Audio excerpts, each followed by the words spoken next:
If we haven't met before, my name is Ashley, and I'm the senior pastor here. And if we have met before, you might be thinking my voice sounds a little different. I'm a little husky today. This week, I was talking to my son, and I was saying, "Don't hit your sister," in my mom voice, you know. But he said, "Mom, you sound like a boy." And I said, "Yes, that's true. I do sound like a boy. No, don't hit your sister." The only time it's not good to have a voice is when you communicate for a living. And when you're a parent, you know. It reminds me this one time, my husband and I were on a plane from California, and I got to sit next to the stranger. You know, my husband got the aisle seat, and I was in the middle. And the guy next to me, he's talking to me, and I'm like, "Hey, nice to meet you. What do you do for a living?" And he's like, "Oh, I'm a hot air balloon pilot." I'm like, "That is so cool. I love that." He's like, "Yeah, it has its ups and downs." I know, I walked right into that. And then he's like, "What do you do for a living?" You know, I thought for a moment, and I'm like, "Well, I'm a pastor." And he said, "Stewardess, I will take 2 vodkas, please, for the rest of this flight." I think he maybe believed some urban legends about pastors and maybe the church and Jesus, and this series would have been good for him. We want to welcome you to week 4 of Urban Legends. Come on. Today we're talking about the oldest urban legend in the book. It's Bigfoot. Come on. Bigfoot has been around for actually over 1,000 years. They found hieroglyphics of Bigfoot. Let's check them out. We'll put them on the screen for you. Oh yeah, definitely Bigfoot probably, right? Definitely. The Algonquin tribe called the creature Wendigo, while other Native Americans called it Sasquatch. And the modern legend comes from a 1950s newspaper article that talked about footprints seen in California by loggers. Well, the thing is, in 2002, one of those loggers passed away, and his family was like, "Our dad is the one who made the Bigfoot footprints." I know. In 1967, we actually had some Bigfoot footage. It's on the screen for you right now. So this is the most famous video of Bigfoot ever taken. This is one of the still frames from it. Never been explained. There's been 10,000 Bigfoot sightings in recorded history, with 1,000 of them in New York, 1,000 in Pennsylvania. I think we have one more picture for you from somebody's trail cam. Oh yeah, definitely, probably Bigfoot, you know. Most likely, Bigfoot is, black bear sightings. I'm sorry to disappoint you. In 1987, the movie Harry and the Hendersons came out with John Lithgow. Have you guys seen that one? I remember watching it as a kid and thinking, Bigfoot's real. Wow, this is crazy. No, it's just an urban legend. And in this series, we are debunking beliefs about God that have been taken out of context. We're debunking urban legends that have been passed down for generations in our culture and in the church. And we're going to be talking about a big one today. It's the one that says, God won't give you more than you can handle. It's true, it's an urban legend. I think I first heard this phrase when I was a kid. I'm like, oh, that's nice. And then as an adult, I started working at a church, and my dad is so sweet, he got me this glass teddy bear holding a sign that says, God won't give you more than you can handle. So I could put it on my desk and remember, I can handle anything that comes my way. But is that true? I mean, what about the things that I feel like I definitely can't handle? Is God like, did he make a mistake? What about opportunities that are too big for me and trials that are too much for me? I mean, it's a nice sentiment, but the words that are supposed to be comforting, actually, they produce guilt and shame and doubt. They get us focusing on ourselves and our ability instead of relying on God and his ability. And anytime we start focusing on ourselves instead of him, we start to operate in religion, and we relate to God out of what we can do instead of out of what he can do. He wants us to have a relationship with him. Come on. When we face more than we can handle, he doesn't want us to pull up our bootstraps and suck it up. He wants us to trust him. Raise your hand if you've ever felt overwhelmed. If you've ever felt like there's too much going on, or if you've ever had more than you could handle on your plate. It's basically all of us in this room. Today's message is for you. I'm excited about what God has for us. You see, God is better than the urban legends that we believe. And you might be thinking, isn't there a verse that God won't give you more than you can handle? Well, I'm glad you asked. Let's look at it together. It's 1 Corinthians 10:13. It says, no temptation has overtaken you except such as is common to man. But God is faithful, who will not allow you to be tempted beyond what you are able. But with the temptation will also make the way of escape that you may be able to bear it. God won't allow you to be tempted beyond what you are able. That's not God won't give you more than you can handle. This verse isn't talking about opportunities. It's not talking about trials. It's very specifically talking about temptation. It's saying you won't face any temptation that hasn't already been experienced by mankind. You won't face any temptation that Jesus didn't face and defeat at the cross. Come on. And when you're tempted by the enemy, when you're tempted by your own desires, God will always give you a way out. He'll give you another option. He'll give you a better choice. It's kind of like an escape room. Have you guys ever done those? It's like this thing you pay to go to, and it's a big puzzle you walk through with a team of friends. I went to one time, and I was really terrible at it.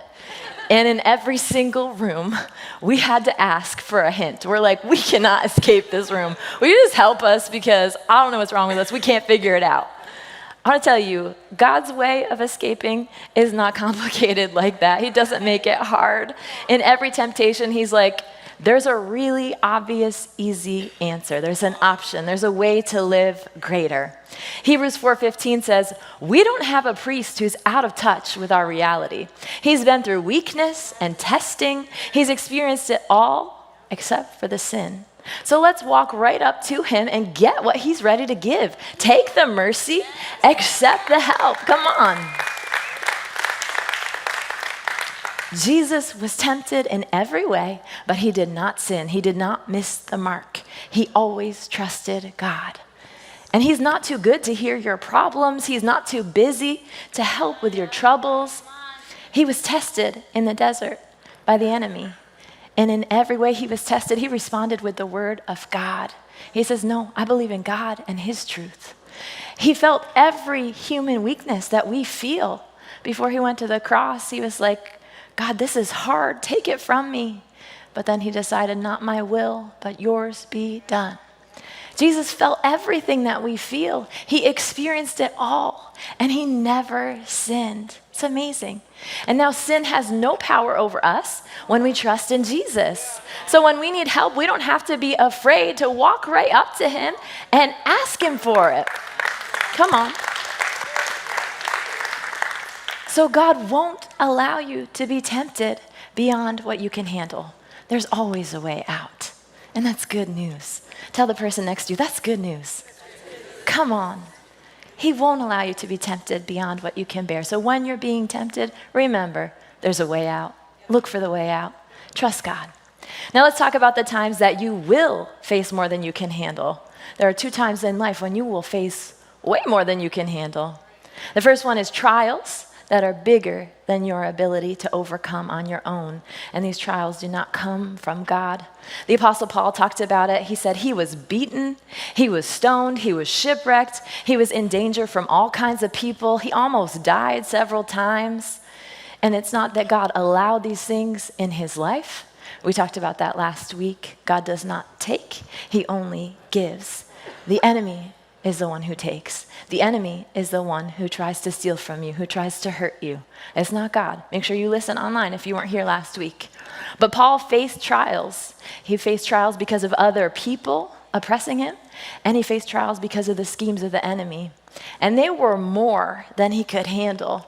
He talks about it in 2 Corinthians 1:8. He says, I think you ought to know, dear brothers, about the hard times we went through in Asia. We were really crushed and overwhelmed and feared we would never live through it. We felt we were doomed to die and saw how powerless we were to help ourselves. That's bad. That's way more than he could handle. But he says, that was good. For then we put everything into the hands of God, who alone could save us, for even he can raise the dead. He's talking about how God raised Jesus. Come on. We were powerless to help ourselves, but our trials brought us to the end of ourselves. It was good when we had more than we could handle because it brought us closer to God. We learned last week God uses everything for our good, especially the hard times, because we talk to him more in the hard times. We let him comfort us more in the hard times. We experience his love more in the hard times. We connect to him more. Jesus said in Matthew 5:3, you're blessed when you're at the end of your rope. Doesn't really feel like it. You're blessed when you're at the end of your rope. With less of you, there's more of God and his rule. Less of you, more of God in your life. It's good to come to the end of yourself because that's where faith happens. When you're facing more than you can handle, you have an opportunity to say, God, I can't handle this. I can't do it, but you can. I'm trusting you with it. I'm resting in who you are. I'm not going to take it back. I trust you can do more with it than I ever could on my own. I'm resting in your promises and your truth, and I receive your comfort in the middle of my troubles. There's a story of a family who was at the lake, and mom was inside doing dishes, watching the kids out the window, and dad was working on the boat, and the kids were on the beach. And the 4-year-old was on the beach one moment, but then in the next moment, he wasn't there. And dad, he runs over, he dives into the water. Surely his son is in the water. He's looking around for him. Can't find anything. The water's really murky. He's got to come up for air. He's like, what is going on? He dives back down. And when he's down there in the darkness, he feels a little foot.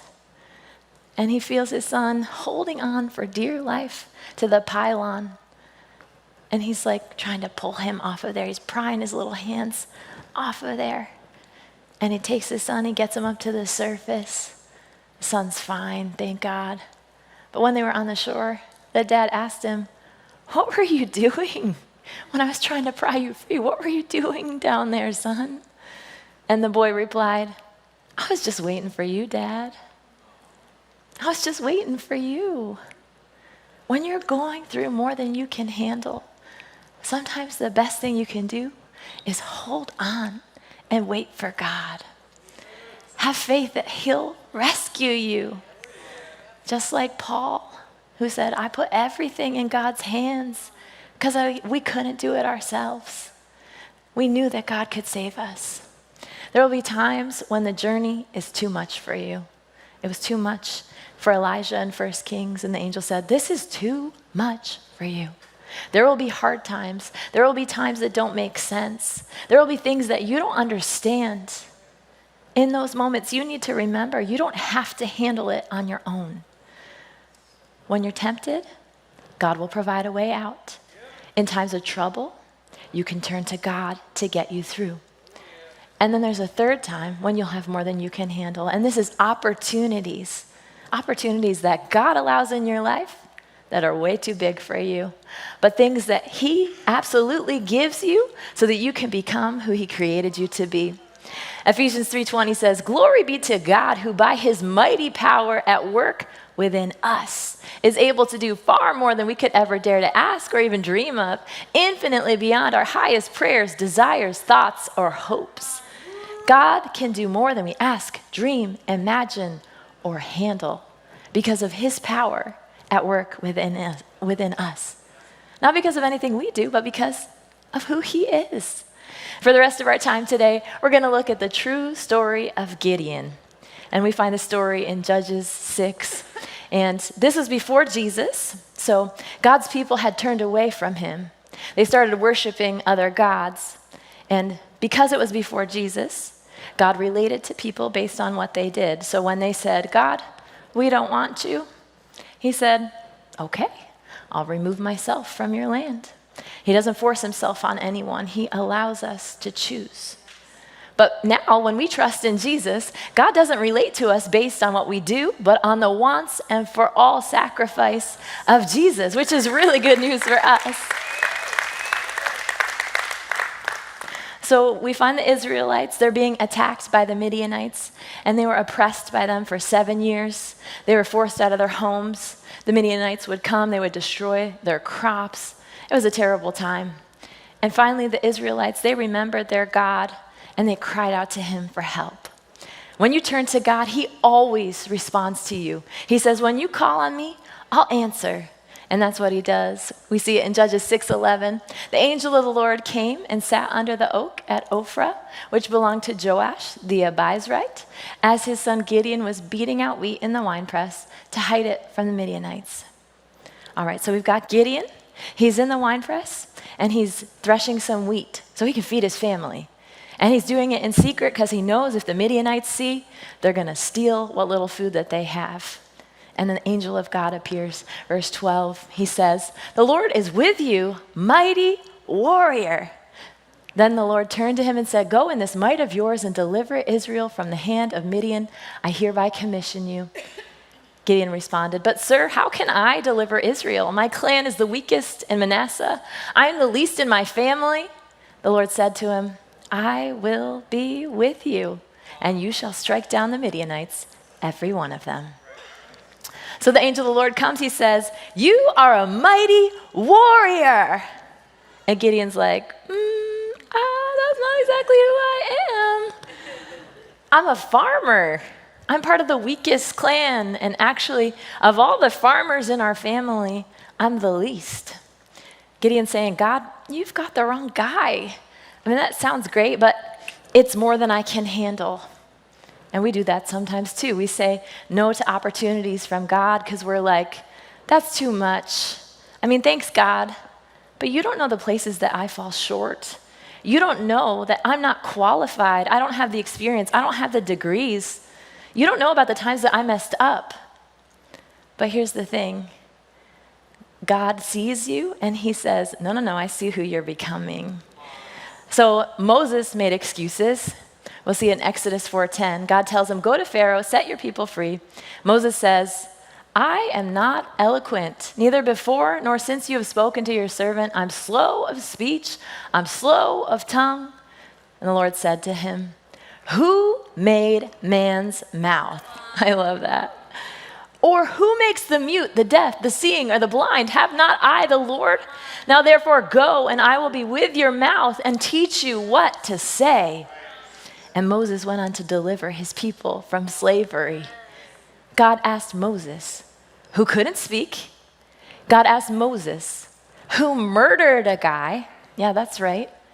God asked him to represent his whole nation to Pharaoh. He believed in Moses more than Moses believed in himself. And Moses saved millions of people from slavery simply because he said yes and because God was with him. Jeremiah did the same thing. God tells him about the great plans he has for him. Jeremiah 1:6, he says, alas, sovereign Lord, I do not know how to speak. I'm too young. The Lord said to me, do not say I'm too young. You must go to everyone I send you and say whatever I command you. Do not be afraid of them. I'm with you and I will rescue you. Don't say I'm too young. Don't say you're too old. Don't say you're too much. Don't say you're not enough. Don't be afraid because God will be with you, people of hope. It doesn't matter what the facts are. God says, I know what your future is. Come on. Don't limit yourself. Jeremiah went on to be a mouthpiece for God because he trusted him. Over and over and over, if you look at the Bible, God gives people these huge opportunities that they cannot handle without him. And what if God wants to do more through you than you've experienced before? Maybe you felt a nudge to pay for the meal of the person in the drive-thru behind you. And you're like, yeah, but God, I don't have enough money in my bank account to do that. I don't make enough to be generous. Maybe you feel a nudge to talk to the cashier at the grocery store and invite them with you to hope. It doesn't make sense to talk to someone you don't know. So you're like, I don't think so. Proverbs 3:5 says, trust in the Lord with all your heart and lean not on your own understanding. In all your ways submit to him and he'll make your path straight. We hear that and we're like, yeah, trust in the Lord with all your heart. That's so good. And then the lean not on your own understanding part, we don't actually do. If I think about my life, where are the places where I don't understand what I'm doing? What are the places that are beyond my understanding? What are the places that don't make sense? What are the places where I'm completely trusting God to do more than I could ever do? We only see a part, but God sees our whole story. He sees what we cannot. He sees where we're going, and it unfolds in steps of faith. God says, don't despise small beginnings. I love seeing the work begin in your life. He celebrates the places where you trust him. And what scares you now will be easy for you at this time next year. That doesn't mean it won't be hard. That doesn't mean you won't go through a process. But God sees who you can be. Last weekend, I had the privilege of preaching 8 times in 3 days with our hullabaloo and Sunday morning. And a year ago, I would have said, that's impossible. Who, me? That's not who I am. I mean, preaching once every 6 months is tough. But last fall, I had an opportunity where I was asked to prepare a message in 2 days. And I'm like, 2 days? That seems impossible. Yes, let's do it, God. Where you say yes to God, come on. When you say yes to God, you see what he can do through you. And I kept saying yes to being stretched, yes to submitting my life to him, and eventually yes to preaching every weekend, and yes to preaching 8 times last weekend. And you know what? That was easy because God is with me. There are places in your life that he wants to do so much more than you can imagine through his power at work within you. When you're facing more that you can handle, remember God is with you. Say yes to the step. Say yes to being stretched. If you think about Gideon, he had never faced an army. His head was down. He was focused on getting food for his family. He didn't care about his whole nation, but God was about to transform him into a mighty warrior. God says, Gideon, go in this might of yours. Gideon's like, what might? I'm a farmer, remember? Gideon's ability to be vulnerable, his ability to admit his weakness, to admit his need for God is actually his strength. That's his might. Paul talked about it like this, put on the screen for you, 2 Corinthians 12:9. God said to me, my grace is sufficient for you. My power is made perfect in weakness. Therefore, I will boast all the more gladly about my weaknesses so that Christ's power may rest on me. My grace is sufficient for you. Unearned, undeserved, unmerited favor that I choose to give to you. It's sufficient for you. It's enough. It's where God's power works best. His power rests on our weaknesses. The Greek word there is to fix a tent. So wherever we have a weak place, God's like, set up camp over your weak place. Protect it. Cover it so that it can grow, so that it can be healed, so that I can work, so that my power can work in your weakness. When you boast in your weakness, when you admit that you need help, his power camps right over that area of your life. And it provides that covering for you. It provides safety for you. And it provides power for you. But if you don't admit your weaknesses, he can't do that. If you don't admit that you need him, he doesn't camp over that place. His power works best when you're not enough, because those are the places that you can trust him the most. I know this is hard for us because we don't like to admit where we're not enough. We don't like to be weak. We don't like to be vulnerable. But when we're brave enough to admit our weaknesses, that's where God's power works best. That's where God's power completes us. Don't try to hide your anger power, your anger problem. Trust God's power to work over it. Don't try to hide your shame. Trust God with it. Don't try to hide your fears. Trust God with them. Say, God, I can't do it alone. I need you. When you do that, God responds to you.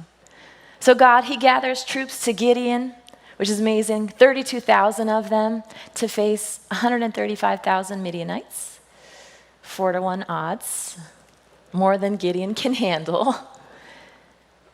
It's a weakness. Gideon's outnumbered. But God says, that's actually not weak enough. Judges 7:2, the Lord said to Gideon, the troops with you are too many for me to give the Midianites into their hand. Israel would only take the credit away from me, saying, my own hand has delivered me. Therefore proclaim this in the hearing of the troops. Whoever is fearful and trembling, let him return home. Thus Gideon sifted them out. 22,000 returned, 10,000 remained. So, okay, Gideon has 10,000 troops to 135,000 enemies. 13 to 1. And God's like, if you do too much in your own power, you're going to miss the blessing that comes from depending on me. So I'm going to help you. He's saying, Gideon, I'm giving you an incredible opportunity, but if you miss the point, if you think that you're doing all of this in your own strength, then you might as well have just stayed in the wine press. Judges 7:4, the Lord said to Gideon, the troops are still too many. Take them down to the water, I'll sift them out for you there. When I say this one shall go with you, he shall go with you. When I say this one shall not go with you, he shall not go. So he brought the troops down to the water, and the Lord said to Gideon, all those who lap the water with their tongues, as a dog laps, you shall put to one side. It's like, oh, that's weird, God. You're definitely not choosing those ones. All those who kneel down to drink, putting their hands to their mouths, you shall put to the other side. The number of those that lapped was 300. The rest of the troops knelt down to drink water. The Lord said to Gideon, with the 300 that lapped, I will deliver you. Surprise. And give the Midianites into your hands. Let all the others go home. So Gideon's got 300 guys now. 300 guys versus 135,000 enemies. That's 450 to 1. Hope they have some good weapons. That's just where God wants them, though, trusting him. And I love that God sifted out these troops incrementally, you know. He's like, Gideon, will you trust me with 32,000 troops? How about if I tell you to send home all the guys who are afraid? Will you trust me with 10,000 troops? Okay, how about just 300? Will you trust me there? And each time Gideon follows God's instructions, and each time he says, God, I do trust that you know what you're doing. I'll do what you say to do. I trust you. And that's what faith looks like. Can you imagine if God had been like, all right, Gideon, I'm going to give you 300 guys. You're going to defeat 135,000 people. What if he did that at the very beginning? Gideon would have been like, whoa, God, I don't know, that's a lot. But God was building Gideon's faith through a process. And he does the same thing with us. Sometimes we don't see it and sometimes we discount it, but it really is small steps of faith. Maybe right now God has been showing you a next step in your relationships. Maybe someone you need to forgive. Maybe someone that you need to apologize to. Maybe a place you need to raise up a standard. Maybe he's been speaking to you about your finances, or he wants you to trust him to fight for you. It starts with one step. So Gideon's got 300 guys. Judges 7:9, Gideon divided the 300 men into 3 companies. He gave each man a trumpet. All right, we're going to make some music. Trumpet players say amen. And an empty jar with a torch in each jar. Here you go. You get a trumpet and you get a jar with a torch. Okay, cool. This is going to be great. He's a mighty warrior, right? He says, watch me and do what I do. When I get to the edge of the camp, do exactly what I do. When I and those with me blow the trumpets, you also, all around the camp, blow your trumpets and shout, for God and for Gideon. So they surround the camp. They blow those trumpets. They smash those jars. And God causes the Midianites to kill each other. God causes the Midianites to run away. They're like, what's going on? Are there like bombs around here? What's happening? And they run away in fear, and they have the victory. Gideon defeated 135,000 Midianites with 300 men, and God. It's so cool. You know, that ratio is comparable to the size of one of our church experiences, reaching all of Steuben County for Jesus. Come on, isn't that cool? You know that nothing is impossible for God. He's just getting started. So Gideon shows the guys what to do. He's like, do exactly what I do. Here you go. Here's your supplies. Now go. He trains them. He releases them. When we're looking at this, if you have more on your plate than you can handle, you trust God, and then you need to trust the people that he's placed in your life to help you. God brought the army to Gideon. Gideon had to show them what to do. God's brought people to you. Don't refuse their help. Some of us think we got to do everything ourselves. We're like, God won't give me more than I can handle. I got to fall on my sword. I got to do all the things. I got to be exhausted and self-righteous. God didn't create you for that.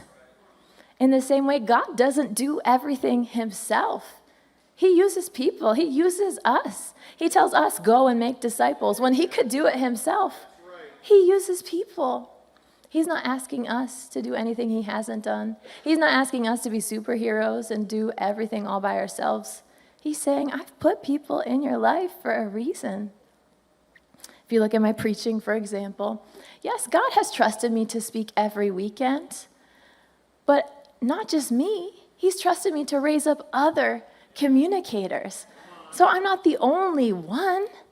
I shouldn't be the only one who can do what I do. You're not the only one who can do what you do in some places in your life. You can trust other people. When Moses was leading Israel, he took on the leadership all by himself, and his father-in-law stopped by. He had some advice for him, Exodus 18:14. When his father-in-law saw all that he was doing for the people, he said, "What is this that you're doing? Why do you sit alone while all the people stand around you from morning till evening?"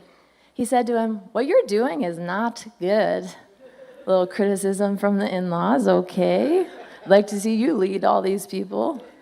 Verse 18, "You will surely wear yourself out, both you and these people with you, for the task is too heavy for you. You can't do it alone.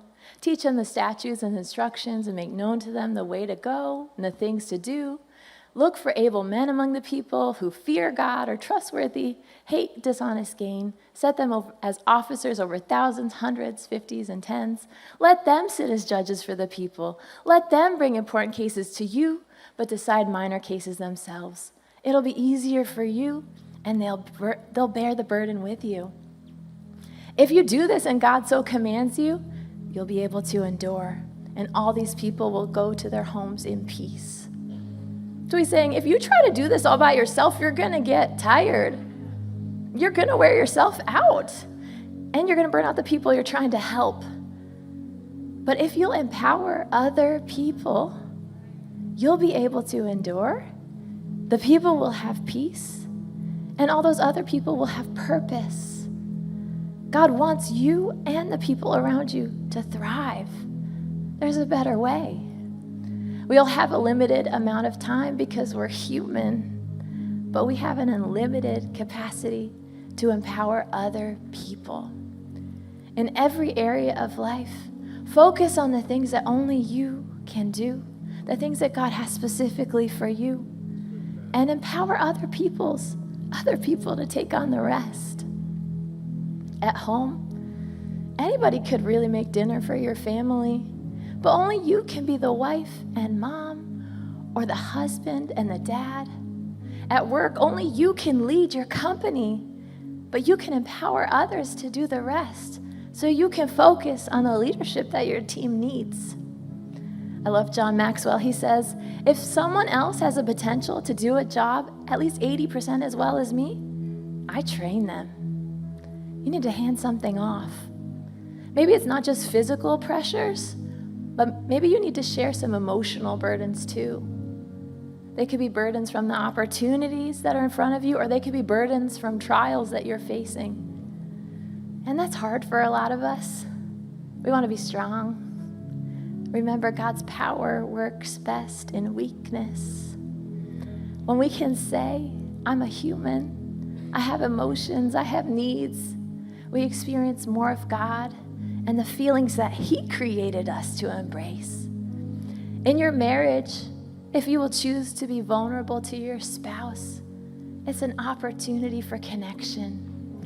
It's an opportunity to bring you together, to hear each other's hearts, to comfort each other as God has comforted you. Not to fix each other's problems, not to argue, but to be seen by your spouse and let them see you. In your friendships, it's an opportunity to connect. Jesus admitted his feelings to his friends, Peter, James, and John. Mark 14:33, he began to be deeply distressed and troubled. This was right before he went to the cross. He says, my soul is overwhelmed with sorrow to the point of death. That's our Jesus talking. When was the last time you told a friend that you were overwhelmed? When was the last time you let someone else help you carry a burden that you weren't meant to carry by yourself? Some of you are believing God won't give you more than you can handle, so you don't open up. But instead of believing you have to be strong, there's a better way. Admit the places that you're weak. Admit the places that you need God. Gideon did that a couple times in his story. We didn't have time to look at it, but over and over, he's like, God, I don't know if I actually heard from you. I'm kind of doubting. Give me a sign. And every time, God's like, all right, Gideon, here you go. Gideon doubts. He's afraid. But God met him in those places. God encouraged him. God understands where you're at, and he wants to meet you right there. That place of more than you can handle. Whether you're going through a hard time or a stretching time, he wants you to trust him. This week, anytime you feel overwhelmed, anytime you feel like you don't know what to do, instead of trying to do everything yourself, instead of trying to hunker down or hustle your way through, I want you to make a choice and say, God, I trust you with this thing. God, I trust you with this opportunity. God, will you help me in this trial? Will you help me where this hurts? Don't lean on your own understanding. He's been there before. He wants to help you. Trust him. In this world, you will face more than you can handle. But the good news is that Jesus has overcome the world. And when you know Jesus, you're not alone. When you know Jesus, God is with you. He goes before you. He doesn't leave you. He doesn't forsake you. He comforts you. He guides you. He helps you. He's an ever-present help. He cares about you.